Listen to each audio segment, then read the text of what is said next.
성경은 언제나 이 바른 진리와 이 원리를 가르쳐 줍니다. 그런데 이 바른 진리와 원리만 가르쳐 줄 뿐만이 아니라 그 진리와 원리가 이 삶의 기준이 되어 살 것을 권면도 합니다. 신약 성경에서 기록된, 오늘 같이 또 이 골로새서를 읽었지만 이 골로새서는 서신서잖아요. 이 신약 성경에 기록된 이 서신서들을 살펴보면 방금 말씀드렸던 바른 진리와 원리를 가르쳐주고 또한 그 진리와 원리가 삶의 기준이 되어 살 것을 이렇게 적용할 수 있도록 권면하는 내용들을 권면하는 이런 구조로 이 서신서들이 되어져 있습니다. 전반부에는 기독교의 이 진리와 원리를 소개하고 후반부에는 진리와 원리들을 삶에 적용하기를 바라며 권면하는 그런 구조이죠.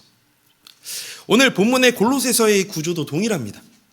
1장에서는 예수님이 어떤 분이고 하나님께서 예수님을 통해 우리에게 어떤 일을 하셨는지 설명합니다.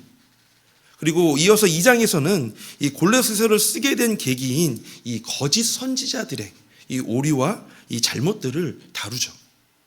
그리고 나서 이 3장, 4장에서는 1장 2장에서 다룬 이 진리와 원리들의 근거에서 이 삶에 적용하고 실천할 것을 권면을 합니다. 그래서 오늘 함께 같이 읽은 이 본문인 이 골로새서 3장은 이 땅에서 살아가는 그리스도인들이 무엇을 하고 무엇을 하지 말아야 할지, 그리고 삶의 현장에서 감당할 구체적 적용점들을 제시해주고 있습니다. 특별히 오늘 본문 1절부터 4절은 일상에서 이 거룩한 삶을 향해 분투하지만 자주 실패하는 우리들에게 실패하지 않는 삶을 제시해주고 있거든요. 오늘 그 두 가지를 좀 살펴보려고 합니다. 거룩한 삶을 향해 분투하는 그리스도인들에게 골로새서 3장이 제시하는 실패하지 않는 삶, 첫 번째는 그러나가 아닌 그러므로의 삶입니다. 그러나가 아닌 그러므로의 삶. 1절, 2절 말씀입니다. 그러므로 너희가 그리스도와 함께 다시 살리심을 받았으면 위의 것을 찾으라. 거기는 그리스도께서 하나님 우편에 앉아 계시느니라. 위의 것을 생각하고 땅의 것을 생각하지 말라. 아멘.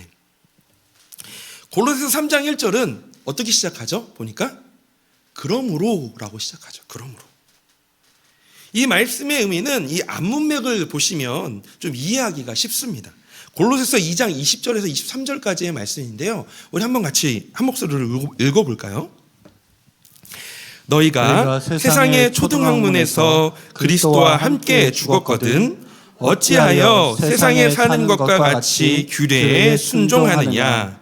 곧 붙잡지도 말고 맛보지도 말고 만지지도 말라 하는 것이니 이 모든 것은 한때 쓰이고는 없어지리라.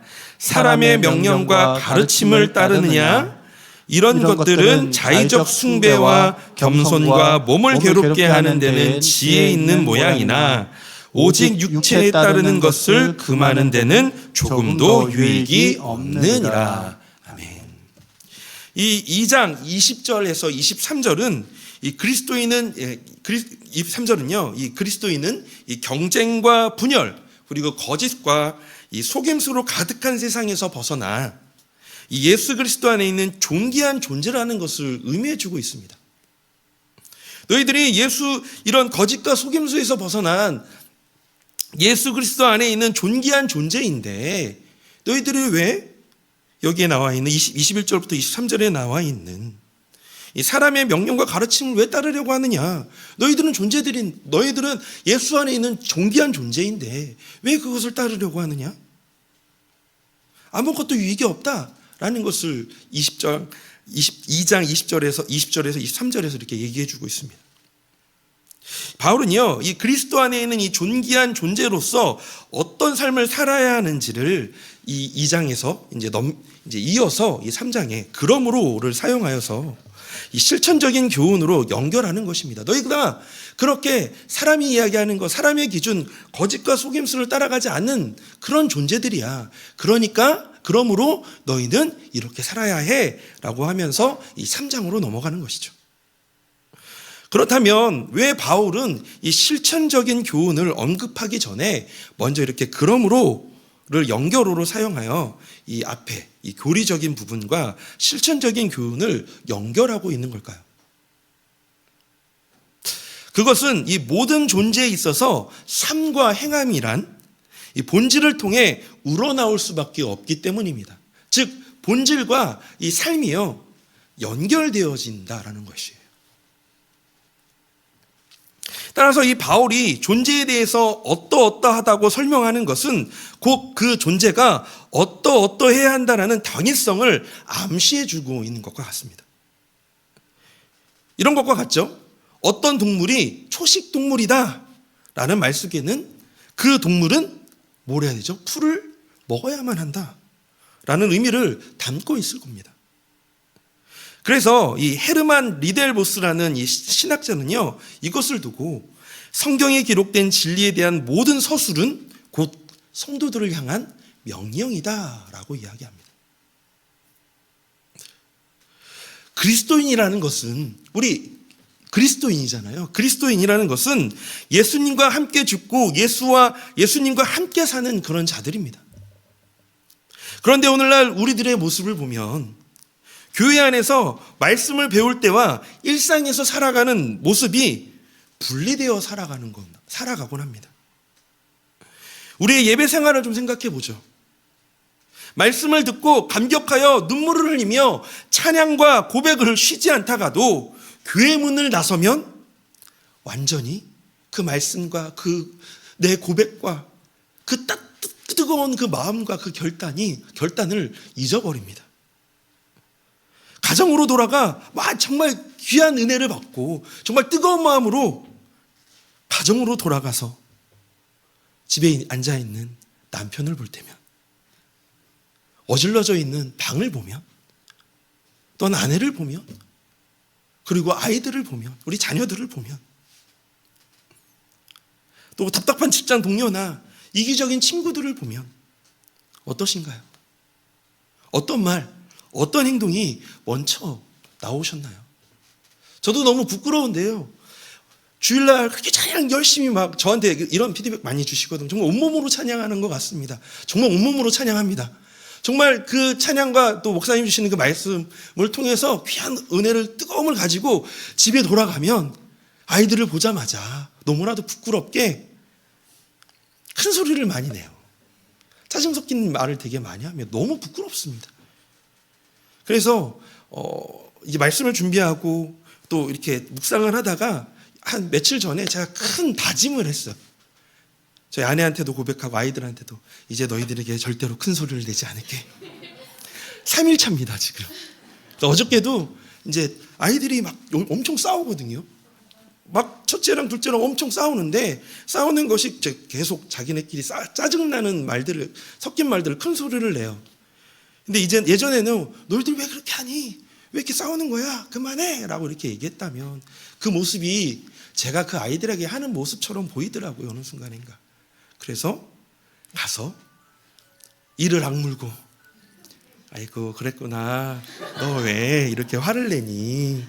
은유라, 아빠도 이렇게 지금 예전처럼 하지 않고 이렇게 마음을 내려놓고 좋게 얘기하잖아. 은유리도 동생한테 이렇게 할 수 있을까? 저 이렇게 어저께도 여러 번 이렇게 시도하고 노력하고 있습니다. 근데 잘 안 되는 게 우리의 모습인 것 같아요.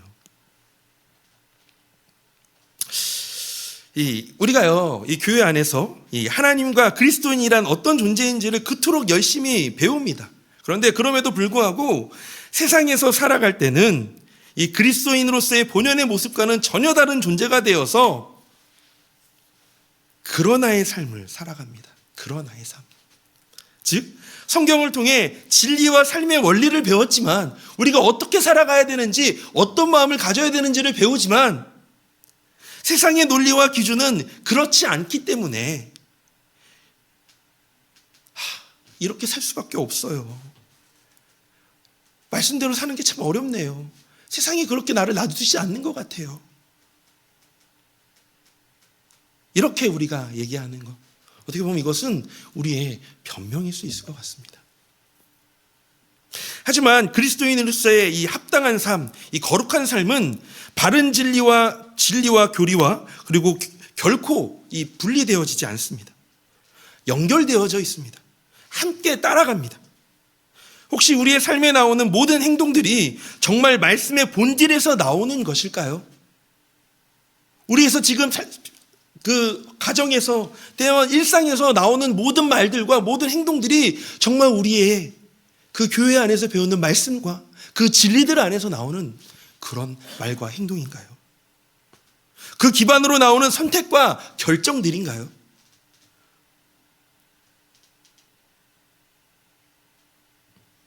그러면 우리는요, 단지 교회 안에서 바른 진리와 교리를 많이 배워서 아는 것, 눈물을 흘리고 마음이 뜨거움이 생기는 것과 결단을 드리는 것으로 이것으로 나는 신앙생활을 만족합니다 라고 해서는 안 됩니다.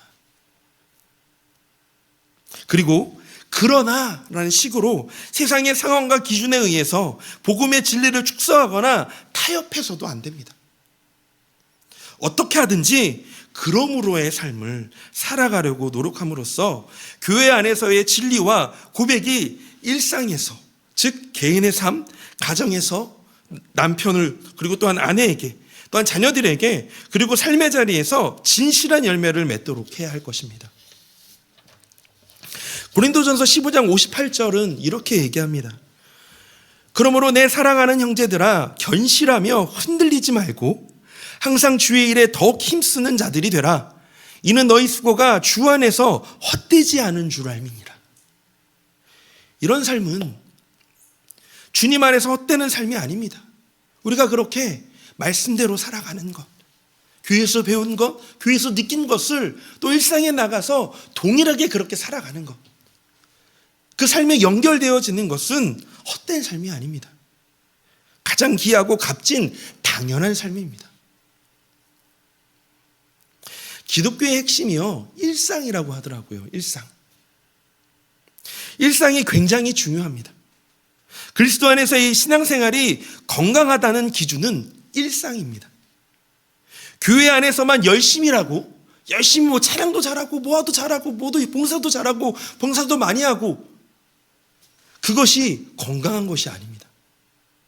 일상에서 말씀대로 상대를 존중하고 사랑하며 섬기며 베풀며 주어진 일상을 성실히 믿음으로 살아가는 것이, 그것이 정말 일상에서 건강한 신앙생활입니다. 우리 건강한 신앙을 가지는 우리 그리스도인이 되기를 주님의 이름으로 소망합니다. 그래야 오늘을 살 수가 있습니다. 은혜로 받은 말씀을 통해 얻게 된 위로와 회복을 일상에서 적용해야 합니다. 그러므로의 믿음으로 내일을 맡길 때에 오늘을 건강하게 살 수 있는 힘을 얻을 수 있습니다. 그리고 우리가 그토록 소원하는 거룩한 삶을 향해 한 걸음 더 나아갈 수 있습니다. 그러나가 아닌 이 그러므로의 삶을 사는 우리 성도님이 되시기를 주님의 이름으로 소망합니다. 두 번째로, 이 거룩한 삶을 향해 분투하는 우리에게, 그리스도인에게 골로새 3장이 제시하는 실패하지 않는 삶 두 번째는요, 위의 것을 찾는 삶입니다. 위의 것을 찾는 삶. 본문은 그리스도인이 추구하며 살아가야 할 목표와 방향이 무엇인지를 제시합니다. 우리 다시 한 번 더 1절, 2절을 한 목소리로 함께 읽어보도록 하겠습니다. 그러므로 너희가 그리스도와 함께 다시 살리심을 받았으면 위의 것을 찾으라. 거기는 그리스도께서 하나님 우편에 앉아 계시느니라. 위의 것을 생각하고 땅의 것을 생각하지 말라. 아멘. 그리스도인은 예수님과 함께 죽고 예수님과 함께 다시 살아난 존재입니다.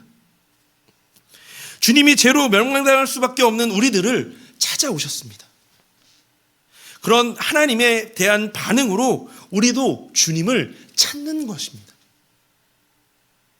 먼저 찾아오신 주님의 그 귀한 사랑을 힘입어 그분의 백성들이 반응해야 할 것이 바로 찾는 거예요. 찾는 거. 우리들의 반응. 예수로 죽고 예수로 다시 산 우리들의 반응은 다시 주님을 찾는 겁니다. NIV 성경에 이 위의 것을 찾으라라는 번역을 보니까요, 위의 것에 마음을 두라라고 번역해져 있더라고요. 위의 것에 마음을 두라. 이 위의 것에 마음을 두라. 사실 우리가 그리스도인의 삶을 살아가는 것에 자주 실패하는 이유는 우리의 마음을 지키지 못해서일 겁니다. 마음은 나를 나되게 하는 존재의 핵심입니다. 마음을 지키는 것이 매우 중요합니다. 그렇다면 마음을 어떻게 지켜야 할까요? 어떻게 지킬 수 있을까요? 우리 존재의 중심인 이 마음을 위에 있는 것에 둠으로써 우리는 지킬 수 있습니다. 사실 우리는요, 눈에 보이는 급한 일들에 자주 마음을 빼앗기죠. 그렇기 때문에 경건의 삶이 실패를 반복하는 것입니다. 은혜 받아서 집에 갔더니 집이 난장판이에요. 눈에 보이는 것을 보니 내 마음이 흔들릴 수밖에 없습니다. 상황이 나를 그렇게 놔두지가 않아요. 내 자녀들이 그렇게 놔두지를 않아요. 그러니 마음을 지키는 것이 너무나도 힘드니 흔들릴 수밖에 없죠. 너무 당황스럽고.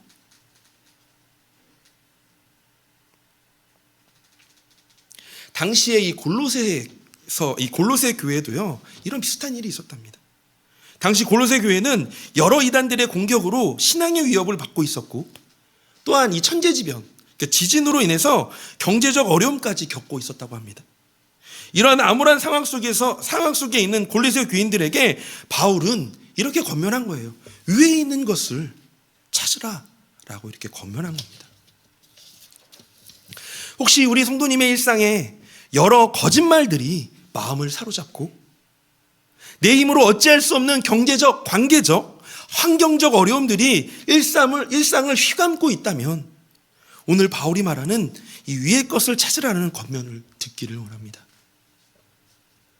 그렇다면 우리의 마음을 두어야 하는 위의 것은 무엇일까요? 바로 하나님 보좌 우편에 앉아 계신 예수님을 마음에 두는 것입니다. 여기에 이 우편으로 번역된 헬라어의 원어는요, 문자적으로는 오른쪽이라는 의미이지만 상징적으로는요, 능력이라는 뜻을 가지고 있습니다. 우리의 마음을 둘 이 위는요, 하나님의 다스림이 있고 주님의 능력이 일어나며 주님의 아름다움이 드러나는 곳이고 생명의 주관자이신 예수님이 거하시는 곳입니다. 즉 예수님이 하나님 우편에 앉으셨다는 것은 예수 그리스도께서 죽으심과 부활을 통해 사망의 모든 권세를 깨뜨리고 이제는 하나님과 함께 온 우주를 다스리는 동반자이심을 의미하는 거예요. 또한 앉아 계신다라는 의미는 한결같이 그 영광의 자리에서 다스리심을 의미합니다. 한결같이. 잠시도 쉬지 않고 잠시로 내려오지 않으시고 한결같이.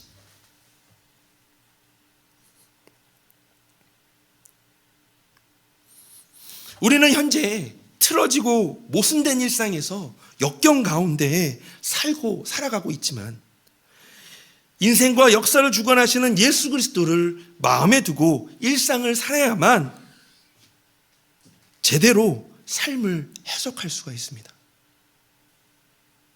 또한 영원한 생명의 연장선에서 천국을 소망하며 살 수 있는 힘을 공급받게 됩니다. 그래서 우리가 위에 있는 것에 향하도록 분주한 일상을 살아가면서 마음의 중심이 땅에 속한 것에 기울어지지 않도록 우리가 주의를 구별해서 진리의 말씀을 듣고 기도하는 것입니다. 또한 하루의 시간을 내어서 말씀을 읽고 듣고 묵상하고 기도하는 거예요. 그래서 우리가 경건 생활을 하는 것이고, 그리고 우리가 그렇게 예배의 자리에 나오는 것 아닐까요? 우리의 시선을, 우리의 마음을 땅에 두지 않도록, 땅에 떨어지지 않도록. 신명기 30장 14절 말씀입니다. 오직 그 말씀이 내게 매우 가까워서 내 입에 있으며 내 마음에 있은즉 내가 이를 행할 수 있느니라. 그러므로 마음과 생각을 예수 그리스도께 집중하는 우리 성도님들의 일상이 되시기를 원합니다. 요즘 신방을 통해 우리 성도님들이 믿음을 지키며 살아내시려고 이 얼마나 치열하게 사시는 일상, 얼마나 치열하게 사시는지 그 일상의 고백을 듣습니다. 그리고 치열하게 사는 일상 속에서 지치고 힘든 성도님들을 보며 함께 울고 함께 기도하는 그렇게 중보하시는 성도님들도 보게 됩니다. 교회에 오니까 그것을 보게 되어지더라고요. 이런 교회의 공동체의 모습이 거룩한 삶을 향해 분투하고 있는 모습인 줄로 믿습니다. 우리 모두가 그렇게 지금 거룩한 삶을 향해서 분투하고 있다라는 거예요. 저는 그렇게 잘 못 살고 있는데요. 네, 그렇게 잘 못 살아도 지금 우리가 그런 마음을 가지고 함께 마음을 담아 살아가고 있다면, 숨쉬고 있다면, 오늘을 살았다면 그것은 바로 거룩한 삶을 향해 함께 분투하고 있는 것입니다. 그래서 이렇게 말씀드리고 싶어요. 지금 잘하고 계십니다. 잘 견디고 계십니다. 그리고 한 걸음씩 전진해 가고 계시는 중이세요. 우리가 그러나가 아닌 그러므로의 삶을 살고 이 위의 것을 찾는 삶을 살아가려는 이 분투가 결국 우리의 슬픔을 기쁨으로 바꾸시는 이 하나님의 일하심을 경험하는 일상이 되어지는 줄로 믿습니다. 또한 선한 싸움을 마치는 날 의의 면류관을 얻게 될 줄로 믿습니다. 그러므로 주님이 거룩한 삶을 우리에게 나누어 주신 것에 감사하는 우리가 되었으면 좋겠습니다. 왜 나는 이렇게 해야 되죠? 왜 이렇게 애를 써야 하죠? 네, 하나님이 우리에게 주신 기쁨의 그런 걸음입니다. 그것에 우리가 감사했으면 좋겠습니다. 그리고 예수 그리스도 안에서 거룩한 삶을 향한 싸움을 함께 싸우며 함께 승리하는 우리의 일상이 되기를 주님의 이름으로 소망합니다.